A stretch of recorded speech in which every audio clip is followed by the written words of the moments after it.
Hey there! In this video, I will show you exactly how to have multiple accounts on Monopoly Go. First of all, open up the Monopoly Go game on your mobile device.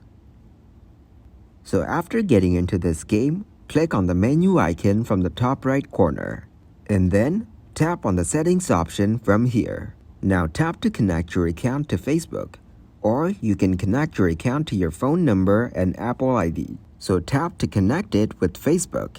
And if you want to use multiple accounts, simply use the same process. Just log out of your older account. Then get back in here and tap to connect your new account with Monopoly Go. So this is exactly how you can have multiple accounts on Monopoly Go. Just note that you can only log into one account at a time. Thank you very much for watching, and don't forget to like the video and subscribe to the channel.